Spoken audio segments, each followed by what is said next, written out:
Boa noite, irmãos. É com muita alegria que mais uma vez estou aqui, revendo os irmãos queridos e também matando um pouco da saudade dos velhos tempos. Então nós estamos começando bem já o ano, né? Primeira vez que eu estou aqui, né? Diz que a gente faz o primeiro mês e faz o ano inteiro. Estou até pensando já que eu vou estar aqui o ano inteiro, viu? Foi um prazer conhecer esse irmão aqui, né? Com a sua família bonita, né? Lá de Guarapuava, beleza? Deus abençoe. Né? Meus irmãos, eu queria fazer um convite aos irmãos muito especial e gostaria de ser atendido. Amém? Opa! Eu já vi que primeiro uns 30 vão estar lá na Jardim do mês que vem. Esse ano é o meu ano. Se Deus me der vida até 29 de outubro, então eu vou completar 3 datas importantes. Não é isso? E os irmãos sabem que a Copa do Mundo veio para o Brasil por causa de mim, né? Para me homenagear. Porque são 3 datas tão importantes, só a Copa do Mundo, né? Que podia me enaltecer, né? Depois da graça de Deus, claro, né? Os irmãos sabem que este mês 19, justamente no ano passado, aos menos essas horas, 9 horas da noite, 9h30, eu completei 50 anos de ordenação pastoral. Né? Eu fui ordenado 19 de janeiro de 1964. Tá certo? Fora 12 anos eu saí de casa para estudar 7 anos no JVC, São Paulo. Depois mais 5 anos no Seminário Centenário, que foi o seminário criado no Centenário da Repetendo Brasil em Vitória, Espírito Santo. Então, eu me considero pastor de 62 anos, só 50 de ordenação. Okay? E 7 de março eu completo também bodas de ouro. Eu estou feliz que minha esposa me aguentou, quem sabe, até dia 7 de março, 50 anos. Ok? Amém, meu irmão? E dia 29 de outubro, se Deus quiser, eu faço 80, faltando 20 para 100. Faltando 20 para 100. Aliás, agora estou dizendo, pessoal, me pergunta a idade, né? Quantos anos você tem, pastor? Falta 21 para 100. Né? Falta 21 para 100. Mas se Deus quiser, a gente chega lá. Né? Depende dele, não de mim. Amém? Então o convite é esse aqui. Domingo que vem, eu estou informado, né? Que a igreja, se já vai me fazer uma homenagem, vai vir para cá. Né? Parece que eu sou um carro, né? Então vamos vir para cá. Eu queria, imensamente, que alguns irmãos, pelo menos se eu puder ir todo mundo, se todo mundo for, melhor ainda. Não vai ter almoço, não é isso não. Vai ter só culto, né? E homenagem que fazer, não sei que tipo de homenagem também, sei que eu vou sair para cá. Vão me dar uma placa. Certo? Você vai ter mais alguma coisa? Eu não estou sabendo. Mas então estou comunicando os irmãos, estou convidando também, com muito prazer, muita alegria. Se os irmãos puderem ir, para mim vai ser uma coisa maravilhosa. Ok? Amém. Mas, a última vez que eu estive aqui, eu cantei 2 músicas de autoria minha, e eu queria repeti-las, não é o meu secretário da mesa. Saúde, tio irmão, para lembrar da música? Uma música muito interessante, apertar a mão, saúde, tio irmão, aperta a mão, lá, né? Depois a outra letra, quando a gente lê a palavra, antes do sermão, a gente canta intercedendo a Deus para purificar a nossa boca, né, o nosso coração, para que a mensagem possa nos transformar. Ok? Mas a primeira saudação, quer ficar em pé? Vamos ficar em pé uma vezinha, cara?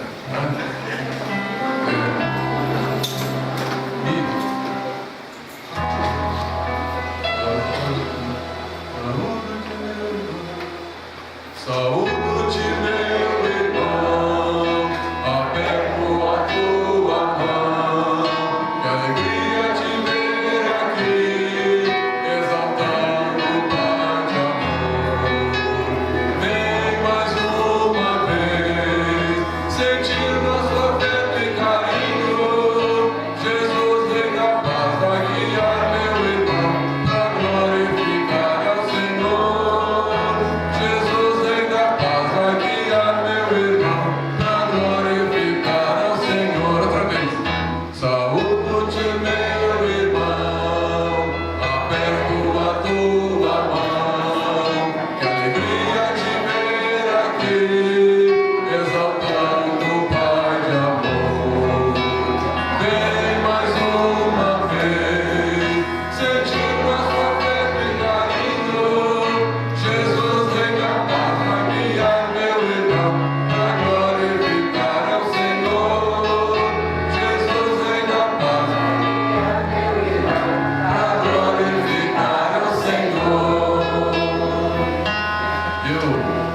Agora, vocês podem usar essa música aí quando quiser, não tem direito para a música minha, letra minha, é para louvar a Deus.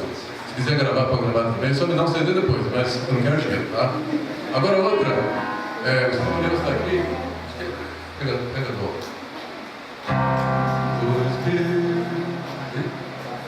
Espírito está aqui, o Espírito de Deus está aqui, dirigindo o nosso culto ao Criador.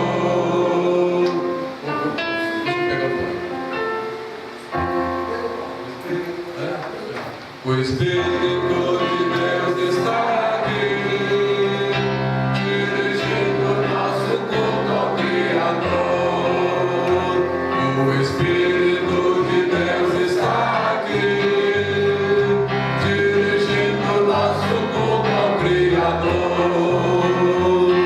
Aceita, ó Senhor, nosso louvor, purifica nossos lábios ao cantar, edifica nossas vidas ao ouvir a mensagem que nos deve transformar.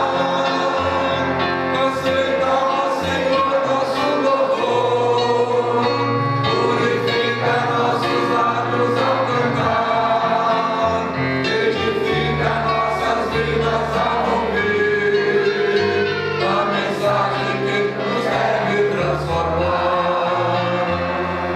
Deixa eu ler, tem uma intercessão, né? Pede para a gente ser purificado e para que a mensagem nos transforme para ter uma vida mais digna diante de Deus, não é isso? Não é isso que tem que fazer a mensagem? Se a mensagem não transforma nossas vidas, para que mensagem? É isso? Mais uma vez para fixar? O Espírito de Deus está aqui, dirigindo o nosso culto ao Criador.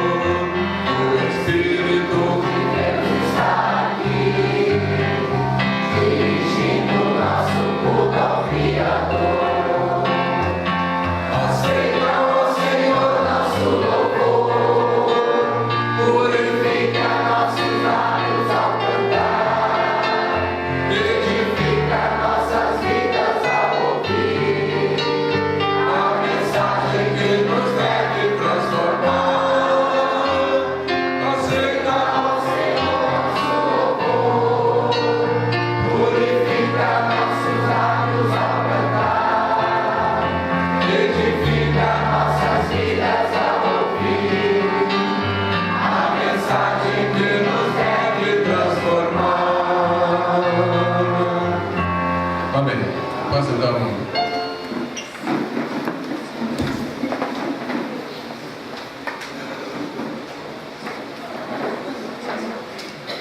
Bom, ele está dizendo ali que tem gente que não me conhece aqui, né? Você é um deles, né? Você é um deles, né? Quem é que não me conhece aqui? Ou nunca me falar nessa figura? Lá atrás, 1, 2... pouca gente, né? O meu nome, segundo meus pais, né? José Barros Filho. Mas não devia ser José Barros, devia ser José Barros Costa. E meu pai era José de Souza Barros, mas assinava José Barros. E naquele tempo, né, não olhava a certidão direito, né? Por ele ser José Barros, achou que ele devia ser José Barros Filho. Mas ele devia ser José Barros Costa, tá bom? Mas eu sou José Barros Filho registrado. Porque fui pastor da Silvio Jardim por 4 anos, sou jubilado, né? Está com 10 anos já de jubilação. 10 anos de jubilação, 70 brasileiros, eu vou fazer 80, né? Então tá. Estou longe já, viu? E sou capixaba. Aliás, falar em capixaba, viu? Agora vou emendar. Dia 22 de dezembro eu estive em São Francisco do Sul, numa igreja que eu sempre preguei lá, uma vez criança com pequena, a gente passava férias lá, né? E me chamaram para pregar agora, dia 22 de dezembro. Aí chego lá, encontrei uma irmã de infância, capixaba. Aí, conversando com ela, como é que você é minha colega de infância? Eu sou da rua que o seu pai morava. Olha, Alto do Novo, Estado do Espírito Santo, norte do estado. Né? Ela chama-se Miriam. Ela tem 84 anos e ela veio para o Paraná com 10 anos e eu vim com 13 para Conceição, para o colégio.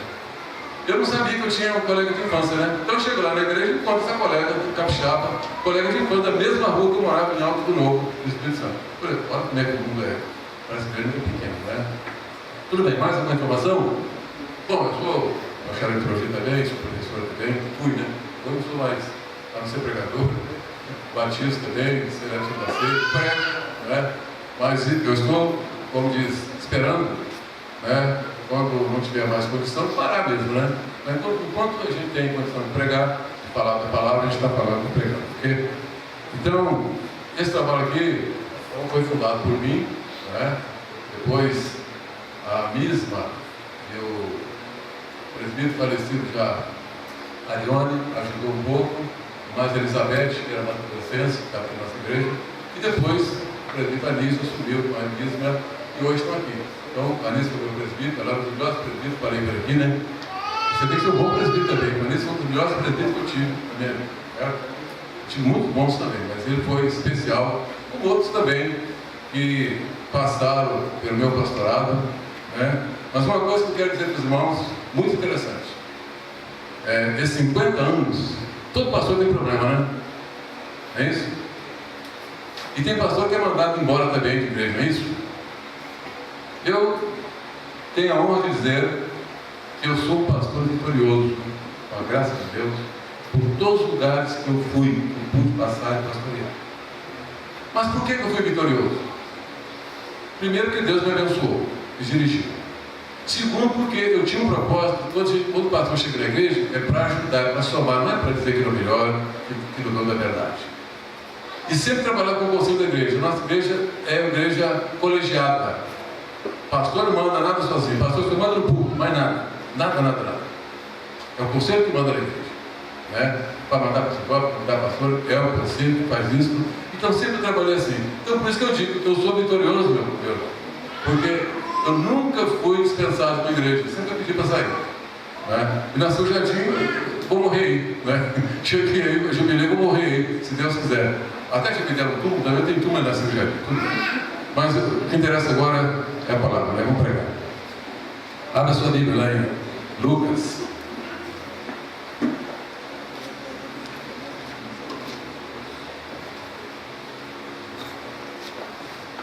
Lucas 12, versículos 22 ao 34. A ansiosa solicitude pela vida. Lucas 12, 22 ao 34. Diz assim a palavra de Deus. A seguir, dirigiu-se Jesus a seus discípulos, dizendo: por isso eu vos advirto, não andeis ansiosos pela vossa vida, quanto ao que haveis de comer, nem pelo vosso corpo, quanto ao que haveis de vestir. Porque a vida é mais do que o alimento, e o corpo mais do que as vestes. Observai os corvos, os quais não semeiam nem ceifam, não têm despensa nem celeiros, todavia Deus os sustenta. Quanto mais valeis do que as aves? Qual de vós, por ansioso que esteja, pode acrescentar um côvado ao custo desta vida? Se, portanto, nada podeis fazer quanto às coisas mínimas, porque andais ansiosos pelas outras. Observai os lírios, eles não fiam, nem tecem. Eu, contudo, vos afirmo que nem Salomão, em toda a sua glória, se vestiu como qualquer deles. Ora, se Deus veste assim a erva, que hoje está no campo e amanhã lançará no forno, quanto mais tratando-se de vós, homens de pequena fé. Não andeis, pois, a indagar o que haveis de comer ou beber, e não vos entregueis a inquietações, porque os gentios de todo mundo é que procuram estas coisas, mas vosso Pai sabe que necessitais delas. Buscai antes de tudo o seu reino, e estas coisas vos serão acrescentadas. Não temais, ó pequenino rebanho, porque vosso Pai se agradou em dar-vos o seu reino. Vendei os vossos bens e dai esmolas, fazei para vós outros bolsas que não desgastem, tesouro inextinguível, nos céus, onde não chega o ladrão, nem a traça que consome, porque onde está o vosso tesouro, aí está também o vosso coração. Que Deus se digne abençoar a sua palavra livre para a nossa edificação. Ó Deus, agora vamos interpretar a tua palavra. Abençoa as nossas vidas, abre o nosso coração para entendermos, compreendermos, mas também termos condições de colocarmos em prática o que aprendemos da tua palavra. Abençoa cada irmão que aqui está. Edifica, purifica os seus lábios e aceita o nosso culto e aceita o nosso pedido para que a tua palavra possa falar aos nossos corações. Nós te pedimos em nome de Cristo Jesus, nosso Senhor. Amém.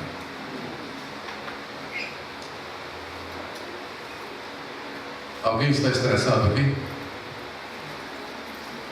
Alguém está angustiado? Alguém está depressivo? Alguém está preocupado com amanhã? Você tem que ser embutido para pagar amanhã, vencido. Último furo, até o banco fechar. Tem ou não tem? Com alguma conta, você não tem o dinheiro hoje, vai estar pensando amanhã arranjar esse dinheiro. Pois bem, não resta dúvida que vivemos no mundo de ansiedade e de preocupações e angústia. Esse é o nosso mundo. Esse é o mundo que nós vivemos hoje. Você pode pensar que o seu mundo, quando você nasceu, quando você era adolescente, ou no meu caso, era diferente. Como era diferente? A revista Veja, algum tempo atrás, ela publicou que 12 milhões de brasileiros vivem ansiosos, preocupados, angustiados. Claro que o mundo de hoje é isso aí. Quem é culpado de tudo isso aí, meus irmãos? Eu costumo dizer que a culpa do mundo ser assim hoje é a tecnologia. Olha, o que é isso? A tecnologia é um bem ou não é um bem? Ela é uma bênção ou não é uma bênção? Claro que era um bem. Claro que era uma bênção. Mas ela é culpada que todo mundo está correndo. Ou não é? Por que você corre? Por que você tem que ter 2 empregos? Por que você quer aumento de emprego? Por que você passa na loja e quer comprar tudo? E por que você fica angustiado que você não pode comprar tudo? Tecnologia. Quanto mais dias passam, mais tecnologia. Mais coisas novas. Celular, então, de um dia para o outro, aparece melhor. Né? Assim a tecnologia, tudo está na tecnologia hoje. Então ela é que nos faz correr para lá e para cá. Além de vivência de casais, educação de filhos, emprego, violência, maledicência, aposentadoria, um monte de coisa, tudo isso acarreta em cima de nós e nos traz justamente essa angústia, essa depressão que quase todo mundo tem hoje. Eu queria, nesta noite, apresentar para os irmãos 3 orientações do Senhor Jesus sobre ansiedade e preocupação. É o texto. O texto todo ele está falando de ansiedade, preocupação, não é? É isso aí, valor da vida. Primeiro, Jesus condena a ansiedade. Olha, cuidado com isso aí. Se você está ansioso demais, cuidado. Você não está agradando o Senhor Jesus. Porque Ele combateu, não andeis ansiosos. A mensagem anterior ao texto que lemos era dirigida à multidão, a todo mundo. Mas agora, a partir do versículo 22, ele faz uma advertência específica aos seus discípulos, aqueles que teriam condições e teriam compromisso de dar continuidade à sua obra, à sua missão. O que ele diz? Por isso vos advirto, não andeis ansiosos pela vida. Por isso vos advirto. Jesus começou esse papo com seus discípulos assim. Meus irmãos, em que consiste a ansiedade? Eu vou dar 3 definições. Primeiro, ela consiste em um sentimento de preocupação excessiva. Preocupação excessiva é a definição de preocupação. Claro que você pode ter uma preocupação moderada, né? Você pode ter uma ansiedade moderada. Mas quando ela ultrapassa, quando ela passa dos limites, então surgem os problemas. Aliás, tudo em excesso vem os problemas. Não é assim na nossa vida? Segundo, consiste de inquietação e impaciência. Inquietação ou impaciência. Medo de ficar doente, medo de sofrer, medo de acidente, medo de desemprego, medo de morrer. Isso é a definição de ansiedade. Terceiro, consiste em um sinal de insegurança e desconfiança. Ela traz desconfiança e insegurança, porque a pessoa ansiosa, ela fica titubeando, ela não tem firmeza, ela fica sem saber para onde ir, ela fica procurando caminhos e não sabe por onde passar. E daí vem o que? Como consequência, falta de apetite, insônia, dores de cabeça, dor no peito, transtornos psicológicos, asmas e até doenças do coração, segundo os médicos. Eu sou médico, sou médico, né? Mas isso aqui é de médico. Então, a ansiedade, a preocupação, ela traz tudo isso aqui. E às vezes tem muita gente doente, por quê? Culpa da ansiedade. Culpa da ansiedade. Se ela não fosse ansiosa, ela não teria esses problemas todos que eu mencionei aqui. Então vejam quantos males a tal ansiedade pode trazer às nossas vidas. Provavelmente muitos diriam que no tempo de Jesus, a vida era tranquila. Não havia os problemas que temos hoje. Claro que não tinha. Era uma vida tranquila mesmo. O que havia no tempo de Jesus? Carroça. Nem sapato havia, era sandálias. Não é? Não tinha estrada, trilho, não tinha nada. O campo era um arado puxado por animal. Qual a tecnologia do tempo de Jesus? Praticamente nenhuma. Não tinha hospital. Não tinha nada que nós temos hoje, meus irmãos. Pensa um pouquinho. Então muitos podem dizer assim: ah, mas no tempo de Jesus era tão tranquilo. E por que ele está dizendo que isso hoje está acontecendo isso hoje? Por quê? Será que Jesus não sabia que ia acontecer isso hoje? Claro que sabia. Ele não é onisciente, não é onipotente? Claro que ele sabia. Agora eu pergunto, meus irmãos: será que dormir preocupado e ansioso, tudo estará resolvido no outro dia? Será que dormir preocupado, nem dormir, né? Tem gente que deita porque está preocupado, a pessoa nem dorme, toma remédio e acaba não dormindo. Aí eu pergunto: mas será que quando você levantar, os problemas são resolvidos? Não estão. Não estarão. Já está provado que o excesso de preocupação não contribui em nada na solução dos problemas. Nada. Já está provado. Você tem ansiedade para resolver o problema, não resolve. Porque tudo se resolve na calma, na paciência, na técnica também. Se resolve as coisas. Não é porque eu estou preocupado, estou correndo, é que eu vou resolver os problemas que eu tenho pela frente. Nada disso. Além da insegurança que atinge a todos, ricos e pobres, é motivo de preocupação à família, sustento, vizinhança, até peso de consciência. Claro, meus irmãos, que tudo isso aí são questões que milhões de pessoas estão passando e a igreja não está escapando dessa realidade também. Infelizmente, não é? Quanta gente com depressão na igreja? Quanta gente angustiada? Quanta gente sem saber o caminho por onde passar? Quanta gente temendo amanhã? Crentes antigos. Infelizmente, meus irmãos, as igrejas estão passando por esse problema. E é por isso que Jesus condenou a ansiedade. Condenou a ansiedade. E eu pergunto agora: e será que nós também hoje devemos continuar combatendo este mal terrível que nos atrapalha, que nos tira da rota certa? Nos versos 22 e 23, Jesus adverte os seus seguidores a não se preocuparem com as necessidades do dia a dia. Ah, mas que história é essa? Então eu não vou preocupar com as coisas que eu preciso para amanhã, cuidar da minha família? Claro que eu tenho que preocupar sim. Mas Jesus está falando da ansiedade que ultrapassa o correr normal, ou a corrida normal. Tem gente correndo anormalmente. Tem gente correndo de uma maneira que o coração não aguenta. a sua corrida. E aí vem a angústia, todo esse problema que eu já citei.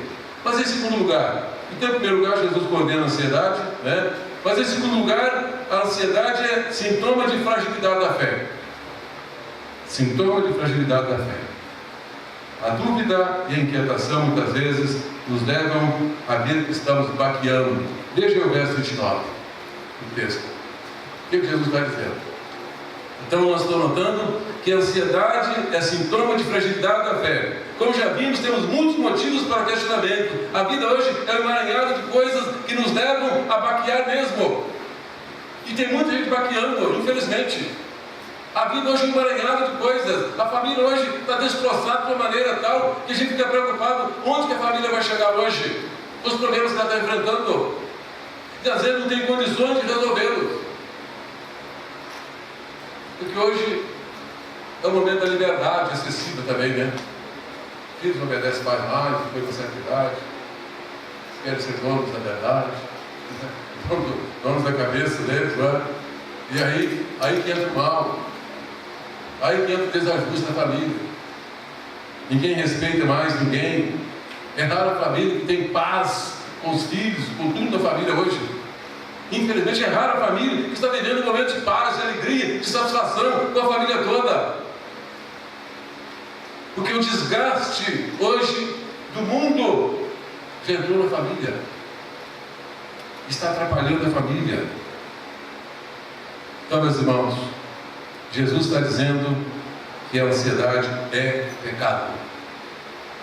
A ansiedade é pecado. Ela põe em dúvida o cuidado de Deus, sua soberania, seu amor e sua providência para conosco. Ela põe em dúvida tudo. À luz da palavra de Deus, não há base nenhuma para sofrer desse mal. Não há razão bíblica para a ansiedade. Vamos começar a ler aqueles textos que eu dei para o meu irmão aí, não é? Filipenses 4, 6. Quem está aí? Lê, por favor. Filipenses 4, 6. Não andeis ansiosos de coisas alguma. Em tudo, porém, seja conhecida diante de Deus as vossas petições pela oração e pela súplica com ações de graças. Então Paulo está falando aos filipenses aí que eles não deviam ficar ansiosos também pela vida. O apóstolo Paulo foi o maior intérprete de Jesus, o maior teólogo depois de Jesus. Atrás da ansiedade está o quê? A incredulidade, meus irmãos. Quando a pessoa fica ansiosa demais, muito preocupada, o que acontece? Ela começa a duvidar de Deus, começa a duvidar de tudo. Ela começa a não acreditar nas coisas mais. É pecado gastar energia demasiadamente nos preocupando com o que comer, com o que vestir amanhã. Claro que tem que se preocupar, mas não excessivamente. Tem que trabalhar. É isso.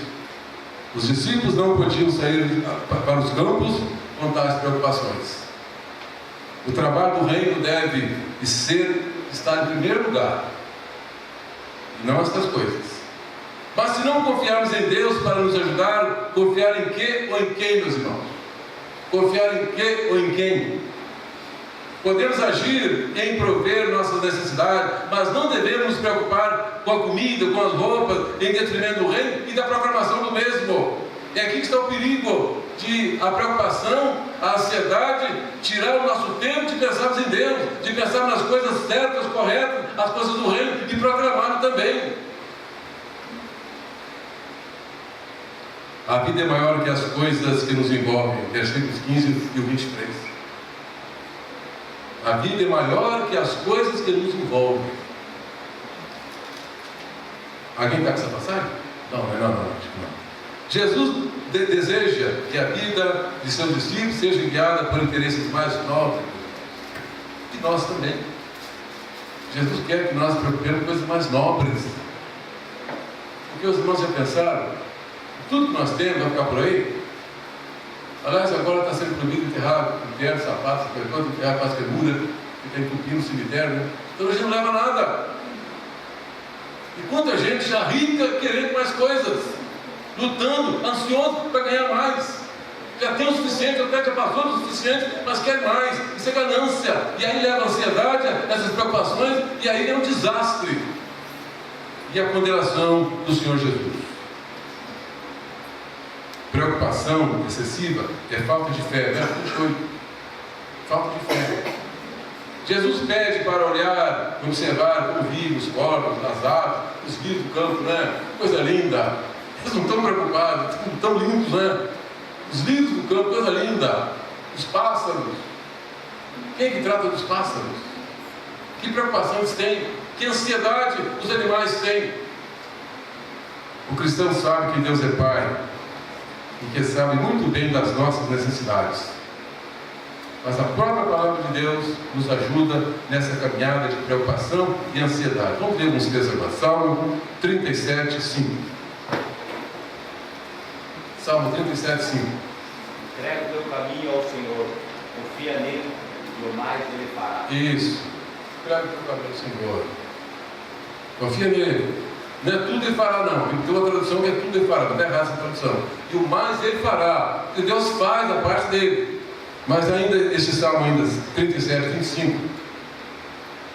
37, 25. O moço já agora sou velho, porém jamais vi o justo desamparado, nem a sua descendência a mendigar o todo. Está aí, quem tem fé, né, acredita nisso aí. Okay. Agora 1 Pedro 5, 7. Vivam livres de preocupação na presença de Deus. Ele toma conta de vocês. Viva livre de preocupações. Olha aí. Claro, temos que preocupar com alguma coisa, né? Mas não do tipo que a modernidade está nos levando a fazer. Mas em terceiro lugar, meus irmãos, a ansiedade diminui quando buscamos o reino de Deus em primeiro lugar. É o verso 31, né? Buscar primeiro o reino para que as demais coisas nos sejam acrescentadas. No capítulo 24 de Mateus, Jesus está prevendo que no futuro a fé de muitos vai esfriar. No futuro, a fé de muitos vai esfriar. Tudo vai multiplicar, porém a fé vai diminuir. Olha que coisa horrível, que incrível, né? É o que estamos presenciando hoje. Você já viu falar como é que está a igreja no primeiro mundo? Na Europa? Já viu contar como é que está? Os templos são mais para visita, para turismo, para tirar fotografia, né?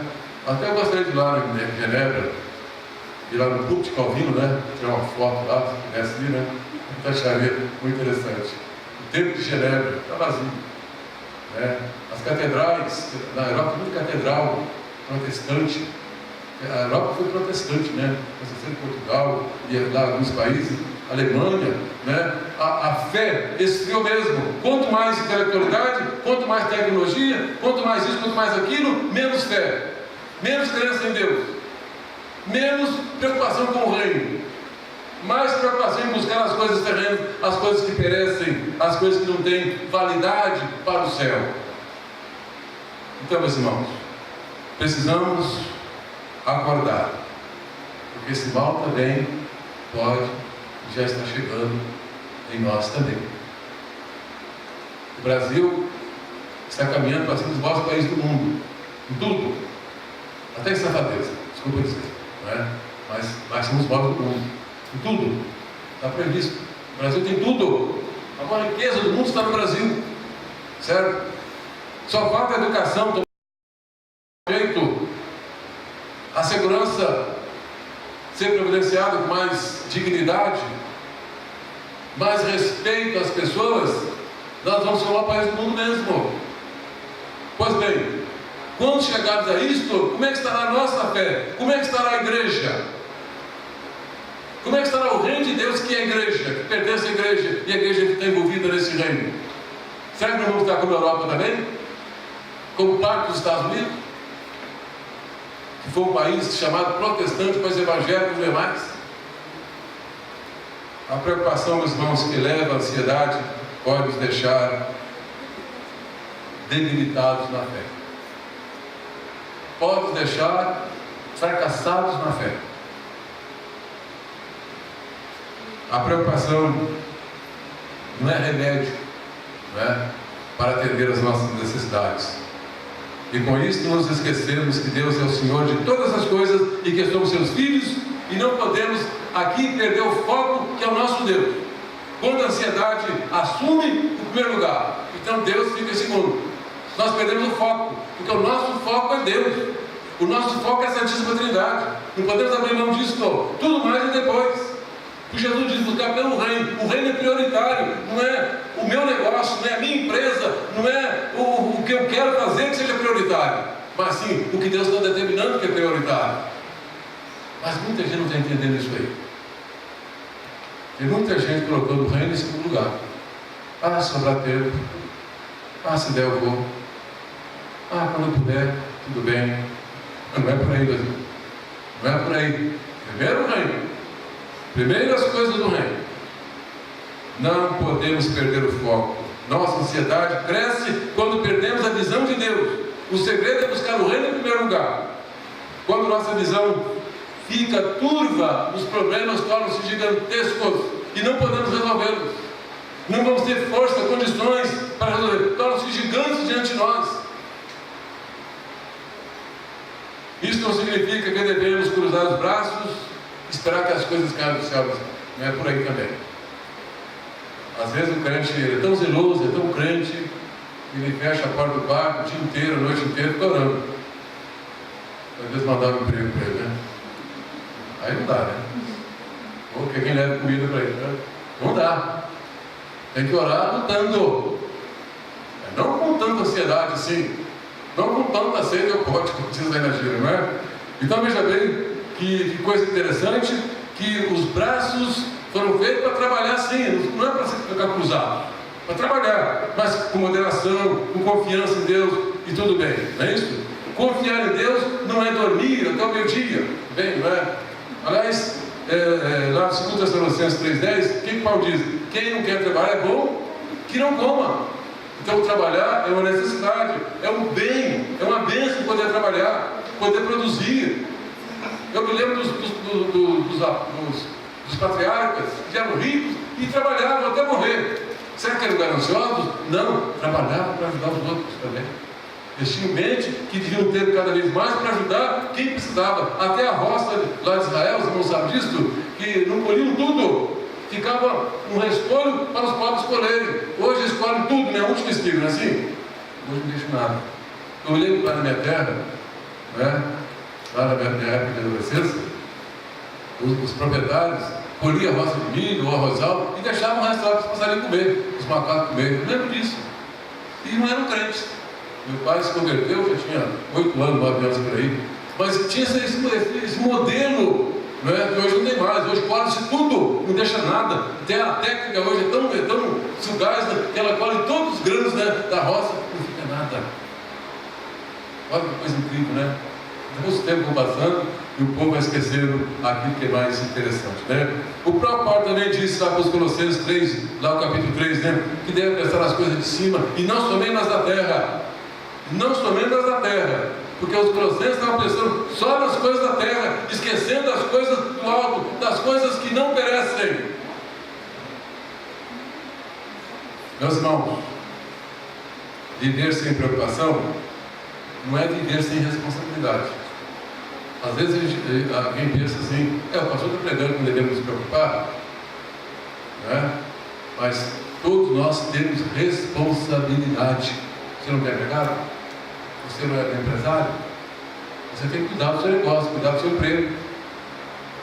Mas isso aí não significa que você vai ficar só por conta de Deus e não vai mais nada na sua vida, não. Você faz alguma coisa assim, você está a serviço de alguma coisa. Então você não está apenas sendo irresponsável diante daquilo que está diante de você, que Deus colocou para você administrar.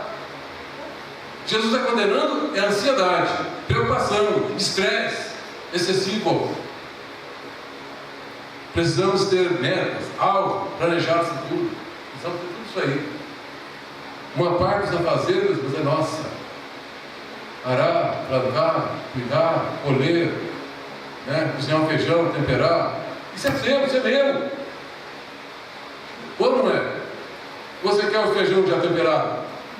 Claro que não. Deus não vai temperar feijão para nós. Então nós temos que plantar. Aliás, foi lido o texto aí, né? Quem semeia muito, pode colher muito também. Quem não semeia nada, vai colher o quê? É preciso trabalhar, sim, é preciso fazer alguma coisa. O que Jesus está condenando é o excesso que muitas vezes nos caracteriza e nós morremos por causa deles. E não somos capazes de vencê-los. Nós temos que pensar sempre nas nossas necessidades, sim, sabendo que Deus pode suprir. O verso 30, né, está lá com muita clareza.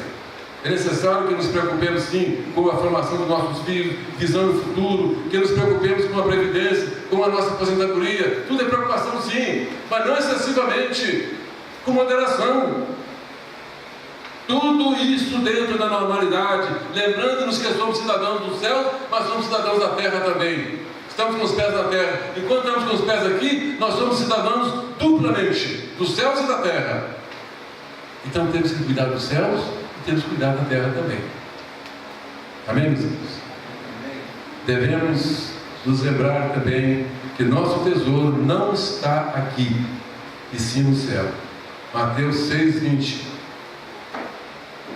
Mas ajuntai tesouros no céu, onde nem a traça, nem a ferrugem consome, e onde os ladrões não minam nem roubam.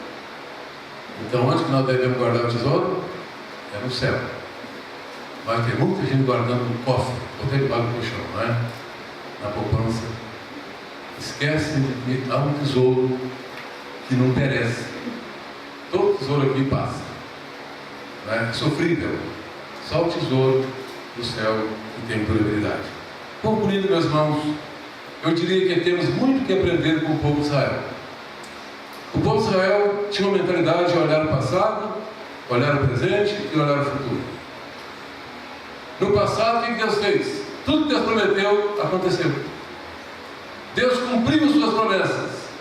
Então o povo cria que o Deus do passado, que realizou tudo, cumpriu suas promessas, é o Deus do presente, que nos abençoa agora, que nos dirige, que nos unge e que nos faz caminhar também com galardia. Mas esse Deus do passado, que é o do presente agora, pode ser o Deus do futuro também, que vai nos abençoar amanhã. Essa é a caminhada do povo de Deus, da teologia do Velho Testamento. O Deus do passado, o Deus do presente e o Deus do futuro. É assim que nós também, como igreja hoje, precisamos crer e confiar e abraçar e pregar e viver. Deus é um Deus presente. Deus é o Deus que faz. É o Deus que age. Age no passado, age no presente e age no futuro. E esse mesmo Deus estará conosco sempre. Eu quero concluir, meus irmãos, com uma frase muito famosa do filósofo Soren Kierkegaard. Esse é o filósofo mais famoso do mundo. Sabe o que ele disse? O melhor remédio para a ansiedade é sermos como verdadeiramente somos. Uma coisa incrível, né? O melhor remédio para a ansiedade é sermos como realmente somos. Eu sou assim? Você é assim? Então é assim que você destrói a ansiedade. Aliás, hoje, qual é a moda? É modificar o corpo, né? Principalmente as mulheres, na discussão também não estão ficando para trás, não. É isso? Plástico, para cá. O Brasil é o campeão das plásticas, sabia? E o Brasil só pega os Estados Unidos em... Como é que chama essa coisa de enfeites aí, de beleza? É. O Brasil é o segundo do mundo em beleza, em embelezamento. Pessoal, o Brasil vai ser o maior do mundo. Vai ser o campeão do mundo também, junho, Copa do Mundo. Amém, meus irmãos? Amém? É bom aprendimento para a mensagem de hoje. Amém? Então, que Deus nos abençoe, que sejamos ansiosos sim, mas não com excessividade, com moderação. Quem está pensando em casar, não fique muito ansioso não, você pode perder o noivo, não é a noiva, né? Certo? É isso aí. Quem já é casado, por favor, não fique tão preocupado com o que vai comer amanhã. Certo? A roupa está tão barata agora, né? Então não se preocupe com o que vai vestir. Amém? Que Deus nos abençoe. Ó Deus, muito obrigado por esse momento de reflexão sobre a tua palavra. Permite, ó Deus, que caminhemos não com tanta ansiedade, com tanta preocupação, porque sabemos que Tu estás acima de todas as coisas, Tu és o nosso Deus, o Deus que sabe das nossas necessidades e nos tem suprido no momento certo. Muito obrigado, Deus, por tudo isso. Abençoa mais uma vez esta igreja e abençoa as demais igrejas também que pregam a Tua palavra e que anunciam o Teu reino. E ajuda-nos durante a semana a caminharmos com mais fé, mais disposição, em nome de Cristo Jesus.